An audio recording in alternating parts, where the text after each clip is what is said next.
तो hello hello hello my dear learners. तो कैसे हैं आप सब। तो आज की इस वीडियो में हम शुरू करने वाले हैं क्लास 9th ज्योग्राफी का chapter 5 that is natural vegetation और वाइल्ड लाइफ। ठीक है, तो ये हमारा नया चैप्टर है भाई, नेचुरल वेजिटेशन और वाइल्ड लाइफ। तो इसको हम आज से शुरू करने वाले हैं और बिना टाइम वेस्ट किए जल्दी से इसको शुरू करते हैं। और ये वन शॉट वीडियो रहेगी। ठीक है, कोशिश यही रहेगी कि हम इस वीडियो को वन शॉट रखें। अगर नहीं हो पाता है, अगर टाइम ज़्यादा लग जाता है, तो हम इस वीडियो में पार्ट बना देंगे, यानी कि पार्ट 2 भी फिर इस वीडियो का आएगा आपके सामने। कोशिश यही रहेगी कि ये वीडियो वन शॉट रहे। तो सबसे पहले देखते हैं कि हमें इस चैप्टर में क्या पढ़ना है। हमें इस चैप्टर में पढ़ना है नेचुरल वेजिटेशन और वाइल्ड लाइफ। और नेचुरल वेजिटेशन यानी कि क्या? वेजिटेशन यानी कि पेड़ पौधे, प्लांट, ये सब ना, प्लांट वगैरह जितनी भी चीज़ें होती हैं पेड़ पौधों से रिलेटेड, वो सारी चीज़ें किसमें आएगी? नेचुरल वेजिटेशन में आएगी। नाउ वाइल्ड लाइफ क्या होता है सर? वाइल्ड लाइफ यानी कि जंगली जानवर या फिर किन्हीं जानवरों के बारे में हम थोड़ी बहुत स्टडी करेंगे। और ये नेचुरल वेजिटेशन, पेड़ पौधे और जानवर कहाँ के बारे में स्टडी करेंगे सर? वर्ल्ड में तो बहुत सारे पेड़ पौधे हैं और बहुत सारे जानवर भी हैं। तो हमको जो ये नेचुरल वेजिटेशन और वाइल्ड लाइफ स्टडी करना है, ये हमें करना है अबाउट इंडिया। हम इसमें पढ़ने वाले हैं अबाउट इंडिया में किस तरीके का वेजिटेशन है और किस तरीके की वाइल्ड लाइफ पाई जाती है। मेनली हम इंडिया के बारे में पढ़ेंगे। ठीक है, थोड़ा बहुत हम वर्ल्ड के बारे में पढ़ सकते हैं, बट मेनली हम किसके बारे में पढ़ रहे हैं? इंडिया के बारे में पढ़ रहे हैं। तो शुरुआत करते हैं यहीं से इंडिया के साथ। तो India is one of the 12 mega biodiversities of the world as it has. तो इंडिया जो है वो वर्ल्ड में कुल 12 मेगा बायोडाइवर्सिटी है। अब मेगा बायोडाइवर्सिटी क्या होती है? ऐसी डाइवर्सिटीज जो बहुत ही मेगा हो ना, विशाल, बड़ी क्या हो, बायोडाइवर्सिटीज हो, यानी कि जहां पर ये वेजिटेशन और वाइल्ड लाइफ एक बहुत ही भारी मात्रा में पाई जाए, उन सारी जगहों को हम मेगा बायोडाइवर्सिटीज कहते हैं। तो वर्ल्ड में टोटल 12 मेगा बायोडाइवर्सिटीज है और उनमें से ही एक बायोडाइवर्सिटी कौन है? इंडिया है। ये सारे आपके नोट्स हैं यहाँ पर, और मैंने एकदम इनको बहुत ही कंप्रेस्ड फॉर्म में लगाया है। ना ही बहुत ज़्यादा नोट्स रखे हैं और ना ही बहुत कम नोट्स रखे हैं। वो बोलते हैं ना कि अति का भला ना बरसना, अति की भली ना धूप, अति का भला ना बोलना और अति की भली ना चूप। तो उसी तरीके से ना ज़्यादा ही हाई नोट्स करें, यानी कि बहुत ज़्यादा नोट्स भी नहीं लिखाए हैं, बहुत ज़्यादा थ्योरी भी नहीं है, बहुत कम भी नहीं है। इतनी थ्योरी है भाई कि ये पूरा चैप्टर एक बहुत ही अच्छी कंसेप्चुअल अंडरस्टैंडिंग से पूरा हो जाएगा। कहीं हम देखते हैं कि बहुत ज़्यादा थ्योरी होती है, कहीं हम देखते हैं कि थ्योरी बिल्कुल होती ही नहीं है, बट यहाँ पर आपको बिल्कुल एग्जैक्ट थ्योरी मिलेगी जितनी चाहिए। एनसीईआरटी भी है और आउटर नॉलेज भी है इसमें। ठीक है, तो इंडिया 12 मेगा बायोडाइवर्सिटी है, पर हमें कैसे पता चला कि ये मेगा बायोडाइवर्सिटी है? क्योंकि इसके पास है, as it has 47,000 plant species. क्या है? 47,000 प्लांट स्पीसीज, यानी कि 47,000 पेड़ पौधे हैं इंडिया में, जो कि वर्ल्ड में 10th पोजीशन बनाते हैं इंडिया की। वर्ल्ड में 10th पोजीशन है इंडिया की इन अबाउट प्लांट स्पीसीज, क्योंकि इंडिया में 47,000 पेड़ों की प्रजाति है। 47,000 पेड़ नहीं, उनकी प्रजाति है, वेराइटीज है, लगा लो, बहुत बड़ी बात है। उसके बाद 15,000 फ्लावरिंग प्लांट हैं, जो कि वर्ल्ड का टोटल 6% कॉन्स्टिट्यूट करते हैं। 47,000 इंडिया में फ्लावरिंग प्लांट हैं, ऐसे पौधे हैं जिनसे फूल उगाए जाते हैं, जो कि वर्ल्ड में 6% कॉन्स्टिट्यूट करते हैं। 90,000 स्पीसीज है इंडिया में एनिमल की, यानी कि जो एनिमल्स है ना, जो जानवर हैं, वो 90,000 अलग अलग प्रकार के जानवर हैं। और इंडिया में ही रिच वैरायटी ही है फिश की, मछली की। अब ये मछली फ्रेश वाटर की भी और मैराइन वाटर की है। मैराइन यानी कि समुद्र वाला पानी, और फ्रेश यानी कि ताज़ा, जैसे जो ऐसी मछलियाँ जो हम घर में उगाते हैं ना, उगाते हैं बोलो, जो घर में हम पालते हैं, इन मछलियों को हम फ्रेश वाटर भी कह सकते हैं। जैसे पॉन्ड या लेक में जो मछलियाँ आती हैं ना, उनको हम फ्रेश वाटर में रखते हैं। मैराइन यानी कि समुद्री स्तर पर जो मछलियाँ पाई जाती हैं, उनको हम मैराइन में रखते हैं ना। तो फिश भी दो टाइप की पाई जाती है, मैराइन और फ्रेश। इंडिया में दोनों टाइप की है। ठीक है, तो ये पूरे 3 पॉइंट आपने याद रखने हैं। क्वेश्चन आ जाएगा कि भाई how can you consider India as one of the 12 mega biodiversities of the world? तो आपको लिखना पड़ेगा as India has 47,000 of plant species which makes India at the 10th position of the world. It has 15,000 flowering plant which constitute about 6% of the total world flowering plants. And the third most point is that India has 90,000 variety of animals and also a rich variety of fish of fresh water and marine water. तो ये तीनों point आप लिखेंगे तो ये 5 marks का आपका पूरा एक पॉइंट भी बनता है। ठीक है, 5 मार्क्स में आ जाएगा, थोड़ा बड़ा चढ़ा के लिख देंगे। 2-3 मार्क्स का आएगा तो ये तीनों पॉइंट इस एग्जैक्ट उतार लेंगे ना। उसके बाद वर्जिन वेजिटेशन, ये इंपॉर्टेंट टर्म है। क्या होता है virgin vegetation? The vegetation which grows up naturally without any human aid and has left disturbed by human for a long period of time. ऐसा वेजिटेशन होता है वर्जिन वेजिटेशन, देखो sir natural vegetation भी कहते हैं, वर्जिन वेजिटेशन को natural vegetation भी कहते हैं। आ गया समझ में? बिल्कुल आ गया। हमने जब इसको नेचुरल वेजिटेशन, हमने जिस पॉइंट ऑफ इंस्टेंट पे हमने इसको नेचुरल वेजिटेशन कहा, उस वक्त हम समझ गए कि एक ऐसा वेजिटेशन है जो किसी बिना ह्यूमन एड के, बिना किसी ह्यूमन की मदद के बना है और ह्यूमन ने इसको छोड़ दिया था, यानी कि ह्यूमन ने कुछ भी काम नहीं किया इस वेजिटेशन को बनाने में। वेजिटेशन यानी पेड़ पौधे लगाने में। ऐसे पेड़ पौधे आप कह सकते हो जो कि अपने आप उगे हैं बिना किसी ह्यूमन इंटरफेरेंस के, जिनको ह्यूमन ने हाथ ही नहीं लगाया एक बहुत ही लंबे समय तक, और वो अपने आप उगते गए और आज पेड़ पौधों के रूप में हमको मिलते हैं। तो उस टाइप के वेजिटेशन को हम नेचुरल वेजिटेशन कहते हैं। ना उसके बाद दो टर्म आते हैं, पहला है एंडेमिक और इंडिजिनियस स्पीसीज, दूसरा आता है एक्सोटिक स्पीसीज। इंडेमिक और इंडिजिनियस स्पीसीज ऐसा वर्जिन वेजिटेशन होता है जो कि प्योरली इंडियन हो, ऐसा वेजिटेशन जो कि प्योरली इंडिया में ही आया हो, ऐसा वेजिटेशन जो हमें इंडिया में ही मिलता हो, यानी कि हम कहीं बाहर से लाके उसको इंडिया में, हमने ऐसा नहीं है कि हम एक पेड़ बाहर से लाए, हमने उसको इंडिया में लगाया, देन हमने उससे बहुत सारे पेड़ बनाए, नहीं। एंडेमिक और इंडिजिनियस स्पीसीज ऐसे पेड़ पौधे होते हैं जो कि हम इंडिया में ही उगाते हैं, ना मतलब उगाते हैं नहीं, इंडिया में ही पहले से उगते हुए आए हैं, प्राकृतिक तौर से वो इंडिया में ही आए हैं। ऐसा वर्जिन वेजिटेशन है ना कि नेचुरली वो इंडिया में ही उगता था पहले से। तो उस टाइप के वेजिटेशन को हम एंडेमिक और इंडिजीनियस स्पीसीज कहते हैं। जैसे कि आप एग्जांपल रोज ले सकते हो ना, और रोज भी बहुत प्रकार वैरायटी का होता है, ठीक है, उसमें देखना पड़ेगा।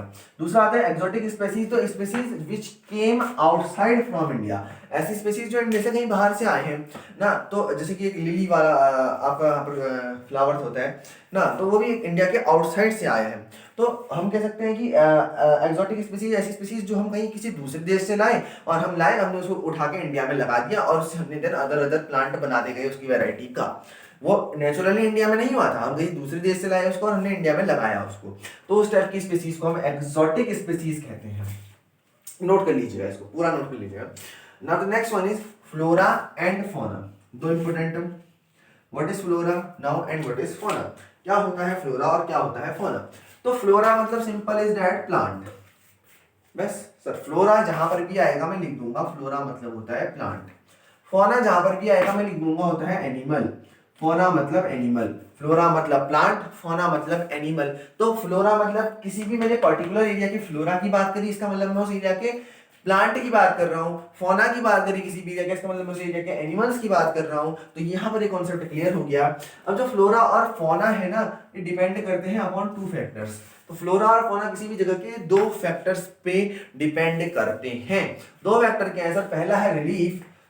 पहला है रिलीफ और दूसरा है क्लाइमेट। रिलीफ और क्लाइमेट, क्या है रिलीफ क्या है क्लाइमेट, दोनों को यहीं पर देखते हैं। इतने शॉर्ट जगह में मैंने आपको समझा दिया है, बस मात्र इतने नोट्स लिख दिए तो रिलीफ और क्लाइमेट का टर्म क्लियर। और ये बहुत बड़ी स्पेस ले सकता था आपका, मैंने इसको बहुत ही कंप्रेस्ड फॉर्म में आपके सामने प्रेजेंट किया है।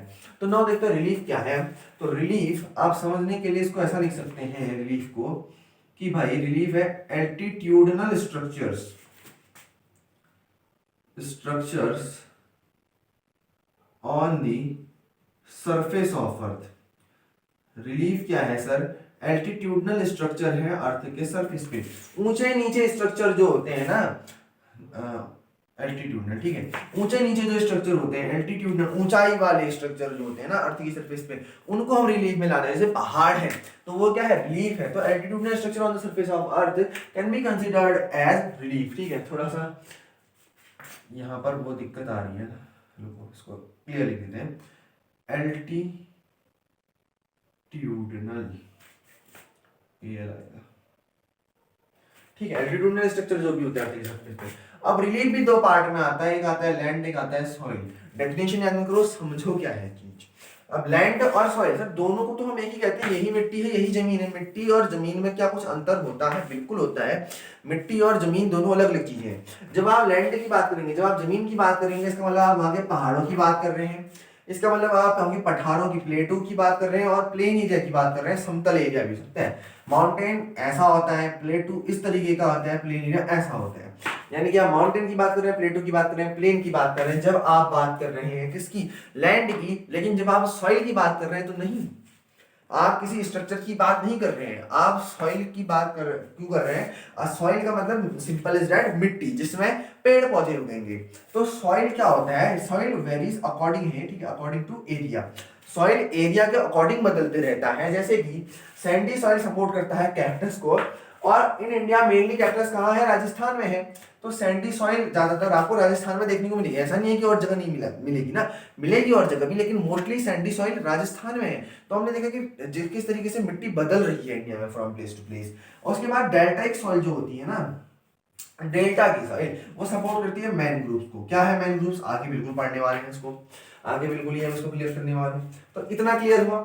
दूसरी चीज आती है, दूसरा important term climate. Now climate, now what is meant by climate? अब क्लाइमेट को आप लिख सकते हो simple is that weather conditions.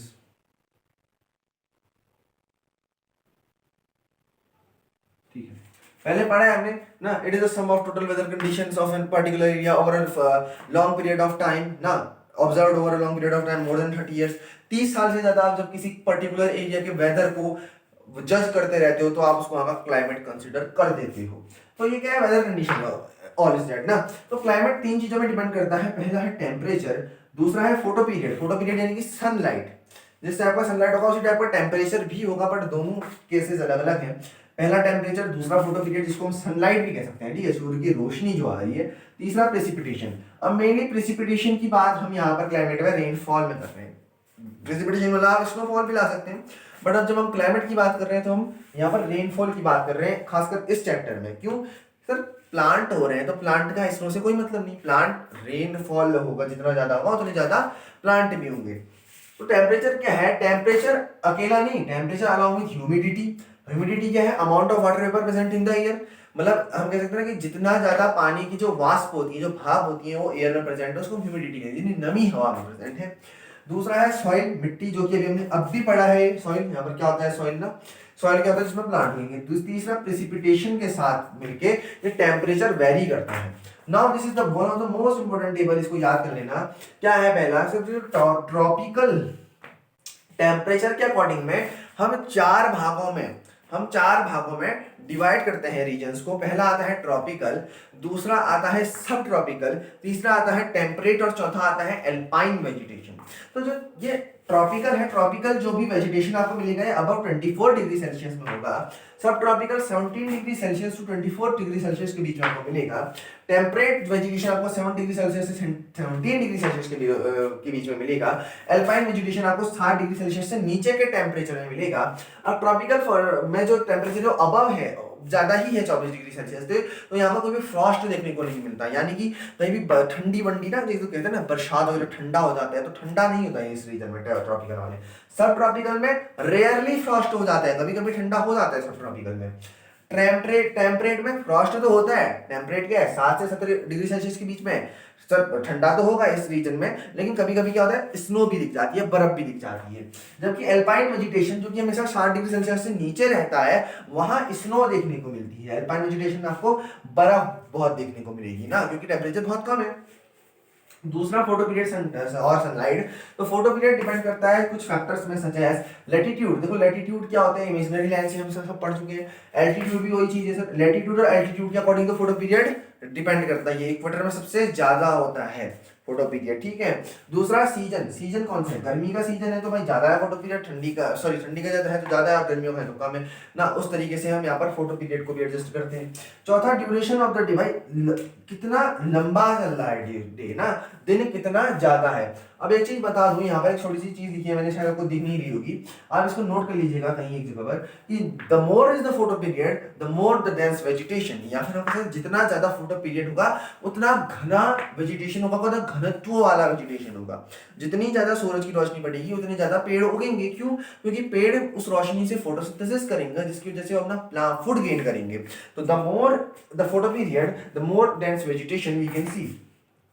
और तीसरा पॉइंट आता है प्रेसिपिटेशन। प्रेसिपिटेशन हम किसकी बात कर रहे हैं? कहा मैंने रेनफॉल की। तो हैवी रेनफॉल होगा तो मोर वेजिटेशन। जितना ज्यादा बारिश होगी, जितनी बारिश होगी उतना ज्यादा वेजिटेशन होगा, क्योंकि प्लांट्स को उतने ज्यादा न्यूट्रिएंट्स मिलेंगे और उतने ज्यादा ही वो प्लांट्स ग्रो कर पाएंगे। तो यहाँ पर है आपका ये पहली स्लाइड। इस स्लाइड को आपको जल्दी से नोट कर लेना है, एंड देन हम बढ़ते हैं अपनी नेक्स्ट स्लाइड की और। तो अब चैप्टर में आगे बढ़ते हुए देख लेते हैं कुछ और इम्पोर्टेंट टॉपिक्स को, ठीक है। तो अभी हम क्या कर रहे हैं, टाइप्स ऑफ वेजिटेशन में आके अपनी वीडियो को एंड कर ले रहे हैं। नेक्स्ट लेक्चर 2 में हम टाइप्स ऑफ वेजिटेशन को पूरा डिस्कस करेंगे। एक मेडिसिनल प्लांट का टॉपिक रहेगा, उसको भी डिस्कस करेंगे ना। उसके बाद थर्ड लेक्चर आएगा अपना, जो कि लास्ट लेक्चर रहेगा, उसमें हम वाइल्ड लाइफ को डिस्कस कर लेंगे। दूसरे लेक्चर में हमारी नेचुरल वेजिटेशन कंप्लीट हो जाएगा, थर्ड लेक्चर में वाइल्ड लाइफ कंप्लीट कर लेंगे। तो टोटल यहाँ पर वीडियो को कॉन्सेप्ट मैंने आपको बता दिया। लेक्चर 1, लेक्चर 2 एंड लेक्चर 3 में वीडियो डिवाइड है। लेक्चर 1 और 2 में आपका वाइल्ड लाइफ जो है नेचुरल वेजिटेशन, ठीक है, पूरा कंप्लीट हो जाएगा। लेक्चर 1 में नेचुरल वेजिटेशन का इंट्रोडक्शन आपको मिल गया है, और लेक्चर 2 में आपका नेचुरल वेजिटेशन टाइप्स और जितना भी जो भी होता है वो सारा पूरा हो जाएगा। लेक्चर 3 में आपको वाइल्ड लाइफ पूरा हो जाएगा। तो ठीक है, ये पूरी वीडियो हमने यहाँ पर डिस्कस कर ली है किस तरीके से हम आगे को बढ़ने वाले हैं। तो now unfortunately the vegetation cover of India in large part is no more natural in real sense. क्या है भाई, अब देखते हैं हम इंडिया के लार्ज पार्ट में, ज्यादातर इलाकों में जो ये नेचुरल वेजिटेशन है ना, ये असल में असली नहीं रहा। कहने का मतलब कि जैसा वो था वैसा नहीं रहा, उसको या तो हमने मॉडिफाई कर दिया है एकदम से, ना कह सकते हैं ना, नया लाने के चक्कर में, नया युग लाने के चक्कर में, मॉडर्न बनने के चक्कर में उसको मॉडिफाई कर दिया, बदल दिया ना, किसी की जगह ही उसको उसके जगह से हटा के किसी अलग चीज को ला गई, या फिर हमने उसको डिग्रेडेड कर दिया, खत्म ही कर दिया उस वेजिटेशन को। ये एक्चुअली इंसानों ने किया है कि अपनी नीड्स के लिए या फिर मॉडर्न बनने के चक्कर में नेचुरल वेजिटेशन को ही हम डिस्ट्रॉय करते आए हैं। नाउ हम देखते हैं कि व्हाट इज इकोसिस्टम। इकोसिस्टम एक नाम आती है। तो इकोसिस्टम इंटरेक्शन होता है प्लांट और एनिमल का इन एरिया। किसी भी एक एरिया में रहने वाले एनिमल और प्लांट जब इंटरेक्ट करते हैं आपस में, तो जो चीज फॉर्म होती है उसको हम इकोसिस्टम कहते हैं। लाइक इकोसिस्टम का सबसे अच्छा एग्जांपल क्या है ना, कि एक एरिया में एनिमल्स भी हैं, प्लांट्स भी हैं ना। तो प्लांट्स क्या करेंगे, एनिमल्स क्या करेंगे, प्लांट्स को खाएंगे, तो जिसकी वजह से वो जिंदा रह पाएंगे। तो ये एक इंटरेक्शन हो गया उन दोनों के बीच का, कि वो एक दूसरे पे इंटरडिपेंडेंट है, और प्लांट भी एनिमल पे डिपेंडेंट है, उनको वहां से कार्बन डाइऑक्साइड चाहिए for the process of photosynthesis. तो बन गया ना, दोनों एक दूसरे पे डिपेंडेंट है। तो यहाँ पर यही होता है इकोसिस्टम की, जब दो चीजें एक दूसरे पर डिपेंडेंट हो जाती हैं, कौन कौन, प्लांट और एनिमल, एक किसी निर्धारित एरिया के जब इंटरेक्ट कर जाए। इंटरेक्ट का मतलब ये सिर्फ नहीं कि वो आपस में रहने लगे, एक दूसरे पे डिपेंडेंट हो, इंटर रिलेटेड हो, तो हम उसको इकोसिस्टम कहेंगे। नाउ बायोम और टेरेस्ट्रियल इकोसिस्टम, ये क्या होता है सर? बायोम भी कहते हैं, टेरेस्ट्रियल इकोसिस्टम भी कहते हैं। टेरेस्ट्रियल यानी कि मरुस्थलीय इकोसिस्टम, मरुस्थलीय यानी जमीन में होने वाला, सिंपल इज दैट। तो large ecosystem on land having distinct type of vegetation and animal life, ऐसा इकोसिस्टम जमीन पे जिसमें अलग अलग प्रकार के क्या हो, नेचुरल वेजिटेशन हो या फिर वेजिटेशन हो, और अलग अलग प्रकार की वाइल्ड लाइफ हो, अलग अलग प्रकार के जीव रहे, अलग अलग प्रकार के पेड़ पौधे हो। टाइप्स ऑफ वेजिटेशन, भाई कितने प्रकार के वेजिटेशन होते हैं? तो वेजिटेशन आर ऑफ 5 टाइप्स। मैं बता दूं आपको कितने प्रकार के वेजिटेशन होते हैं। 5 प्रकार के वेजिटेशन होते हैं। पहला है भाई ट्रॉपिकल एवरग्रीन फॉरेस्ट, दूसरा है tropical deciduous forest. Tropical evergreen और ट्रॉपिकल डेसिडियस, एवरग्रीन को सदाबहार बोलते हैं, याद करते जाओ। ट्रॉपिकल एवरग्रीन फॉरेस्ट पहला, दूसरा ट्रॉपिकल डेसिडियस फॉरेस्ट, बनाना तो ऐसे ही पर याद है। तीसरा है tropical thorn forest and scrubs. तो tropical evergreen forest, tropical deciduous forest, tropical thorn forest and scrubs, 3 forest पढ़ लिए। दोबारा से revise, tropical evergreen forest, tropical deciduous forest and tropical thorn forest and scrubs. Now mountain forest 4th and mangrove forest is 5th। Mountain and mangrove ये MM वाले last में याद कर लेंगे, ये 3 वाले एक साथ याद कर लेंगे, 5 को मिला दो सब याद हो जाएंगे। किस तरीके से कहा मैंने, पहले 3 को याद करो, tropical evergreen forest, tropical deciduous forest, tropical thorn forest and scrubs. Sir वो एमएम वाले थे 2 लास्ट में, tropical mountain forest and mangrove forest. तो ये 5 के 5 आपको याद हो जाएंगे भाई, tropical evergreen forest, tropical deciduous forest, tropical thorn forest and scrub, mountain forest, mangrove forest, 5 के 5 याद हो गए। अब अगली वीडियो से हम इन्हीं 5 को पढ़ने वाले हैं, तो मिलते हैं नेक्स्ट वीडियो में।